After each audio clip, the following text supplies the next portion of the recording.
Hello दोस्तों, आप सभी का एक बार फिर से स्वागत है एक और नई कक्षा में। तो आज हम एक 2021 का प्रीवियस ईयर क्वेश्चन जो यूपी टेट का है उसे हल करने वाले हैं। तो आइए चलते हैं अपने पहले प्रश्न की ओर। पहला प्रश्न है, थार्नडाइक द्वारा दिए गए अधिगम के नियमों में से कौन सा मुख्य नियम नहीं है।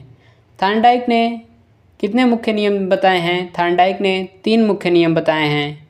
तो आइए देखते हैं विकल्प से। तत्परता का नियम, अभ्यास का नियम, प्रभाव का नियम और अभिवृत्ति का नियम।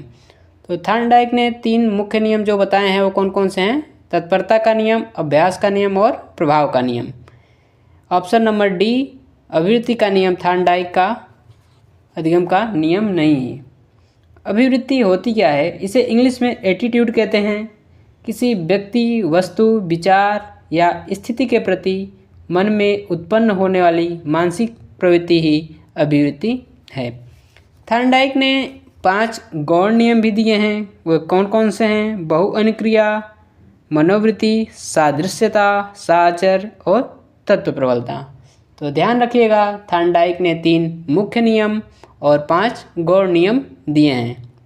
और थार्नडाइक के अधिगम का सिद्धांत का नाम क्या है? आप कमेंट में ज़रूर बताइएगा। कोहलर तथा कोफ्ता के अनुसार सीखना क्या होता है? कोहलर, जो कि आप जानते हैं, गेस्टाल्टवादी मनोवैज्ञानिक हैं और कोफ्ता भी गेस्टाल्टवादी मनोवैज्ञानिक हैं। तो गेस्टाल्टवाद का संबंध किससे था? गेस्टाल्टवाद पहले पूर्ण प्रत्यक्षीकरण के रूप में समझता था, फिर उसके बाद अंश की ओर। तो इस आधार पे हम देखते हैं ऑप्शंस को। अनुकरण द्वारा, प्रयास एवं त्रुटि द्वारा, सूझ द्वारा, व्यायाम द्वारा। तो इसका ऑप्शन सी, सूझ द्वारा सही होगा। कोहलर तथा कोफ्ता के अनुसार सीखना होता है सूझ द्वारा। कोहलर का जैसा कि अधिगम का सिद्धांत भी है सूझ या अंतर्दृष्टि का सिद्धांत। इससे आप याद रखेंगे, सूझ द्वारा सीखना।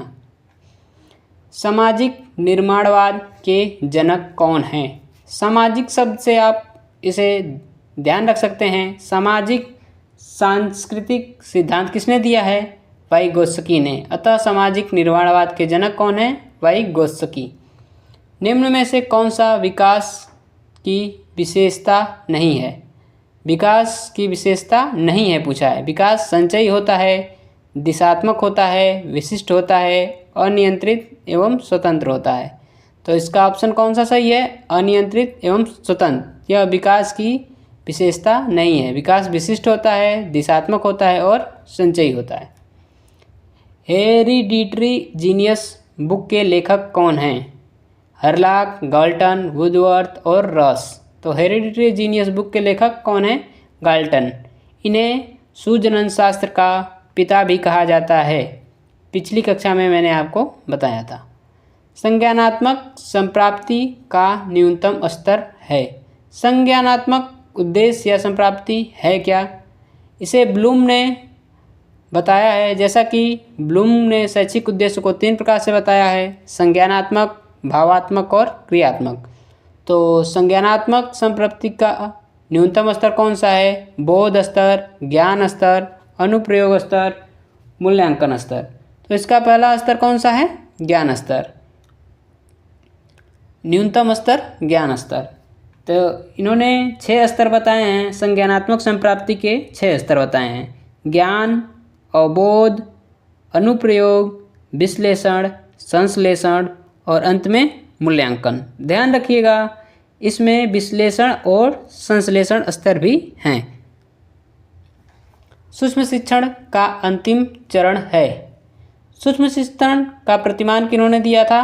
एलन ने। और इसके कितने चरण हो सकते हैं?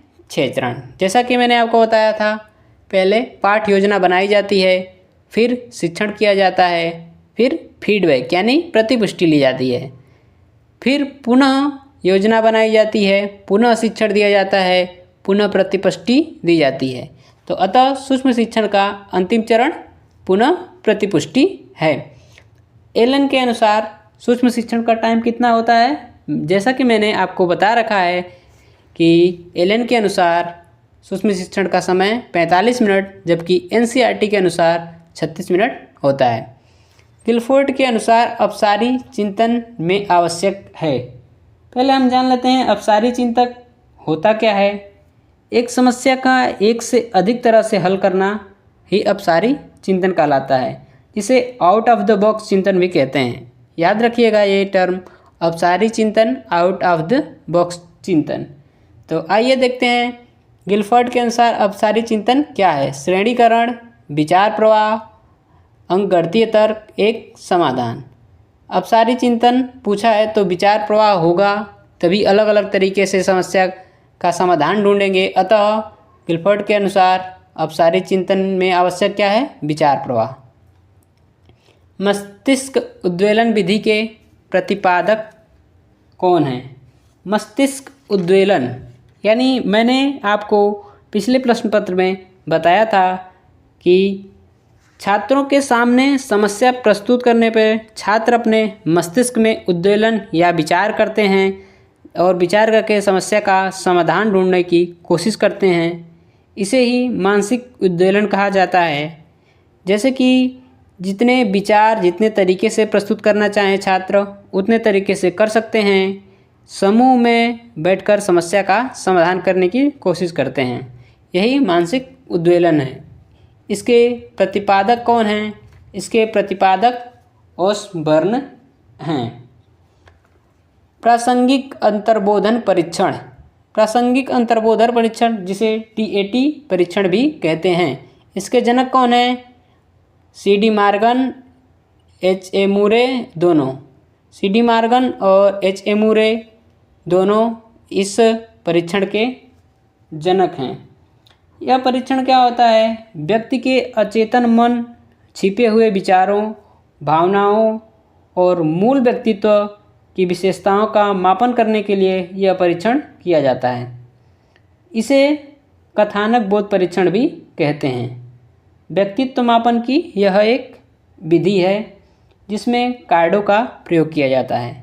इसमें 31 कार्डों का प्रयोग किया जाता है, जिसमें 10 पुरुष, 10 महिला और 10 दोनों होते हैं और एक ब्लैंक कार्ड होता है। याद रखिएगा। सृजनात्मकता नहीं होगा, सृजनात्मकता चिंतन की प्रथम अवस्था कहलाती है। सृजनात्मक चिंतन की प्रथम अवस्था क्या होगी? आप बता सकते हैं? जैसे मैंने अभी आपको अपसारी चिंतन के बारे में बताया, जबकि सृजनात्मकता में मौलिकता होती है। बच्चा अलग अलग तरीके से समस्या समाधान करने का तरीका ढूंढता है और इसमें पहली अवस्था क्या होगी? तैयारी, परिपाक, प्रबोधन, संशोधन। इसकी पहली अवस्था क्या होगी? तैयारी। उद्दीपन अनुक्रिया सिद्धांत का प्रतिपादन किया था। उद्दीपन अनुक्रिया सिद्धांत का प्रतिपादन किसने किया था? थॉर्नडाइक, गेस्टाल्ट, उपयुक्त दोनों, इनमें से कोई नहीं। तो मैंने बता रखा है आपको, उद्दीपन अनुक्रिया सिद्धांत का प्रतिपादन थॉर्नडाइक ने किया था। इसे प्रयत्न एवं त्रुटि का सिद्धांत भी कहते हैं। अभी मैंने आपको बताया इन्होंने कितने मुख्य नियम और कितने गौण नियम दिए, आप कमेंट में ज़रूर बताएंगे। सीखने को कौन से कारक प्रभावित करते हैं? वैयक्तिक कारक, वातावरण संबंधी कारक, सामाजिक कारक, उपयुक्त सभी। सीखने में सभी का महत्व है। वैयक्तिक भिन्नता भी देखी जाती है, वातावरण भी और सामाजिक भी, अतः उपयुक्त सभी सही उत्तर है। बहुबुद्धि का सिद्धांत किसने दिया था? पियाजे, ब्रूनर, गार्डनर, पैगोस्की। बहुबुद्धि का सिद्धांत किसने दिया था? गार्डनर ने। स्पीयरमैन ने दिया है। कौन सा सिद्धांत दिया है स्पीयरमैन ने? बुद्धि का द्विकारक सिद्धांत, बुद्धि का समूह कारक सिद्धांत, बुद्धि का बहुकारक सिद्धांत, बुद्धि का प्रक्रिया उन्मुख सिद्धांत। तो बुद्धि का द्विकारक सिद्धांत स्पीयरमैन ने दिया था। जैसा कि पिछले प्रश्न पत्र में भी यह प्रश्न पूछा जा चुका है। इन्होंने 2 प्रकार के फैक्टर बताए हैं, जी कारक और यस कारक। जी यानी जनरल कारक, यस मतलब विशिष्ट कारक। जनरल कारक में जन्मजात होता है और यस कारक में अर्जित की जाती है। इन्होंने जी कारक को बहुत इम्पोर्टेंस दी है। अब देखते हैं बुद्धि का समूह कारक सिद्धांत। बुद्धि का समूह कारक सिद्धांत किसने दिया है? थर्स्टन ने। और जबकि बुद्धि का बहुकारक सिद्धांत थॉर्नडाइक ने दिया है। और इसका पिछला प्रश्न था कि बहुबुद्धि सिद्धांत किसने दिया है, तो गार्डनर ने दिया है। इन सिद्धांतों को आप ध्यान रखेंगे।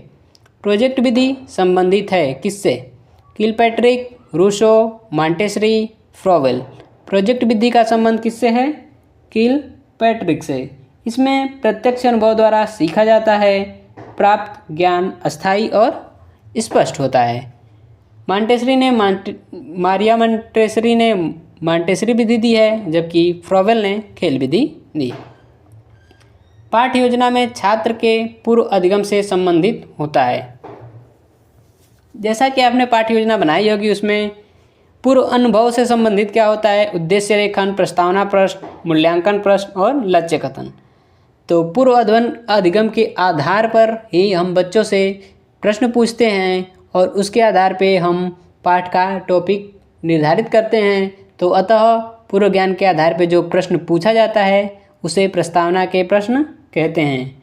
ये 4 से 5 प्रश्न पूछे जाते हैं। गलत कथन का चयन कीजिए। ध्यान रखिए, गलत कथन दिया है, छात्र सबसे अच्छा स्वाभाविक वातावरण में सीखते हैं। ये तो सही है कि छात्र स्वाभाविक वातावरण में सीखते हैं। छात्र सबसे अच्छा करके सीखते हैं, लर्निंग बाय डूइंग। ये भी सही है। छात्र सबसे अच्छा खेल खेल में सीखते हैं, खेल खेल में भी छात्र सीखते हैं। छात्र सबसे अच्छा नियंत्रित वातावरण, नियंत्रित दिया है, ध्यान रखिएगा, नियंत्रित वातावरण में नहीं सीखेगा बच्चा, अतः यह कथन गलत है। संविधान के किस संशोधन ने शिक्षा के अधिकार पर बल दिया है? 52वां, 86वां, 68वां और 22वां। 86वां संशोधन जो कि 2002 में किया गया, इसमें 6 से 14 वर्ष के बालकों के लिए निःशुल्क और अनिवार्य शिक्षा की व्यवस्था की गई, जिसे आर्टिकल नंबर 21A में जोड़ा गया। शिक्षण के कार्य में सम्मिलित है मूल्यांकन, उपचारात्मक और निदानात्मक, उपयुक्त सभी। तो शिक्षण में मूल्यांकन भी होता है, उपचारात्मक और निदानात्मक कार्य भी होता है, अतः उपयुक्त सभी सही है। उपचारात्मक और निदानात्मक कार्य क्या होता है? निदानात्मक मतलब समस्या को पहचानना और उपचारात्मक मतलब समस्या का समाधान करना। तो ध्यान रखेंगे, उपचार कब किया जाता है? जब आपको समस्या के बारे में पता हो। तो उपचारात्मक समस्या का समाधान है और निदानात्मक में समस्या की पहचान है। शिक्षण सबसे कम प्रभावशाली कब होगा? कम पूछा है, याद रखिएगा। शिक्षक एक तंत्रवादी होगा, विद्यार्थी निष्क्रिय रहेंगे, केवल लिखने पर बल दिया जाएगा। अगर शिक्षक एक तंत्रवादी होगा तो शिक्षण प्रभावशाली नहीं होगा, विद्यार्थी निष्क्रिय रहेंगे तो भी प्रभावशाली नहीं होगा, अगर केवल लिखने पर ध्यान दिया जाएगा तो भी प्रभावशाली नहीं होगा। अतः उपयुक्त डी, उपयुक्त सभी प्रश्न में कम प्रभावशाली होगा। भाषा रूपांतरण व्याकरण सिद्धांत किसने दिया था? भाषा से रिलेटेड मैक्सिमम प्रश्न का उत्तर चाम्स्की पे लगा सकते हैं आप। अगर आपको डाउट है तो आप चाम्स्की को ले सकते हैं। जैसा कि दिया है, भाषा रूपांतरण का सिद्धांत किसने दिया है? चाम्स्की ने। भाषा सीखने की क्षमता जन्मजात होती है, ये कथन आप ध्यान रखेंगे। भाषा सीखने की क्षमता जन्मजात होती है। जन्मजात किसने कहा है? चाम्स्की ने। चाम्स्की को भाषा विकास का जनक माना जाता है। इसलिए मैंने कहा कि भाषा से रिलेटेड अगर कोई कथन पूछे तो आप अगर डाउट है तो चाम्स्की को लगा सकते हैं। शारीरिक गठन के संबंध में कौन सा सत्य नहीं है? Mesomorphic, antagonistic, ectomorphic, endomorphic. तो शारीरिक गठन के संबंध में 3 प्रकार से शिल्डर ने बांटा है, जो कि मेसोमॉर्फिक, एक्टोमॉर्फिक और एंडोमॉर्फिक है। अब इसे हम हिंदी में जानते हैं। मेसोमॉर्फिक यानी आयताकार, एक्टोमॉर्फिक यानी लंबाकार, एंडोमॉर्फिक यानी गोलाकार। तो आयताकार शरीर यानी कि गठीला शरीर, मजबूत शरीर। आयताकार में मतलब आप समझ सकते हैं कि लंबाई चौड़ाई दोनों होती है, अतः मजबूत शरीर। और एक्टोमॉर्फिक लंबाकाय मतलब वह लंबा होगा तो दुबला पतला और कमज़ोर शरीर होगा। एंडोमॉर्फिक मतलब गोलाकाय यानी कि शरीर गोल मटोल होगा। तो इसका विभाजन किसने किया है? शेल्डन ने। जबकि एंटागोनिस्टिक क्या है? एंटागोनिस्टिक जब कोई व्यक्ति प्रतिकूल व्यवहार प्रदर्शित करता है तो उसे एंटागोनिस्टिक कहा गया है। पिछले प्रश्न पत्र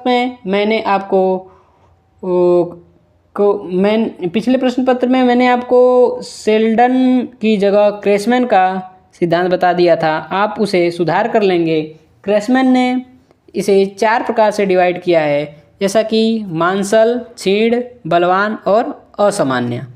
तो मांसल को उन्होंने इंग्लिश टर्म भी याद रखेंगे, माल्सन यानी पिकनिक, पिकनिक यानी गोल मटोल जिसका शरीर होगा उसे पिकनिक कहा है।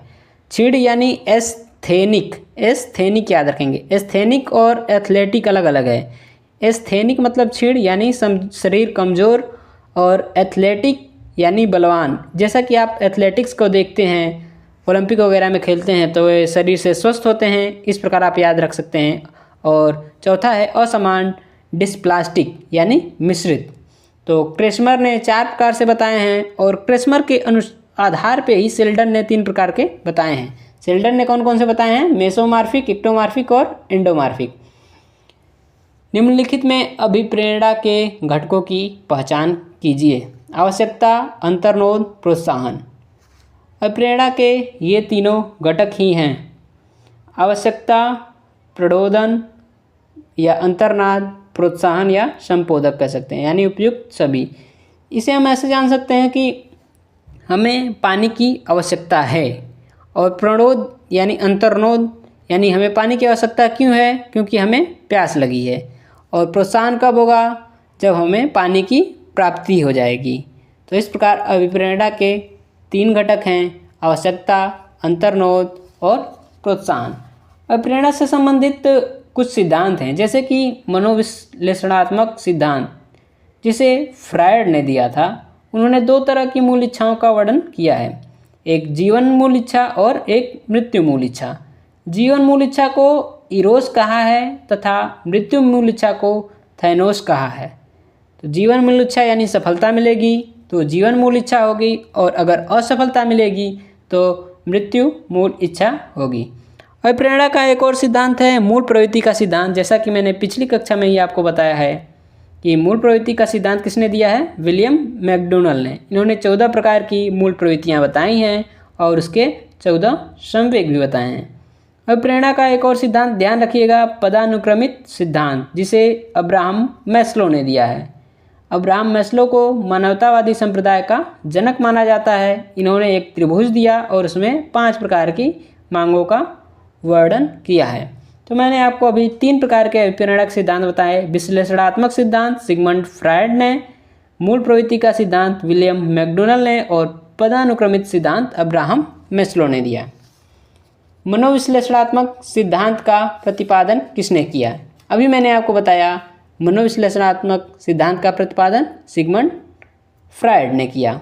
निम्नलिखित में से कौन सा स्किनर द्वारा प्रतिपादित अधिगम के सिद्धांत से संबंधित नहीं है? अभिक्रमित अनुदेशन सामग्री, व्यक्ति निर्धारित अनुदेशन, त्रुटि के माध्यम से सीखना, व्यवहार रूपांतरण तकनीकी। ये सब व्यक्ति स्किनर के सिद्धांत के अन्य नाम समझ सकते हैं कि है, तो इसमें कौन सा नहीं होगा? ऑप्शन नंबर 3, त्रुटियों के माध्यम से सीखना। यह थॉर्नडाइक का नियम है, जो कि प्रयत्न एवं भूल के आधार पर सीखना है। तो थैंक यू दोस्तों, वीडियो में लास्ट तक बने रहने के लिए। मिलते हैं अगली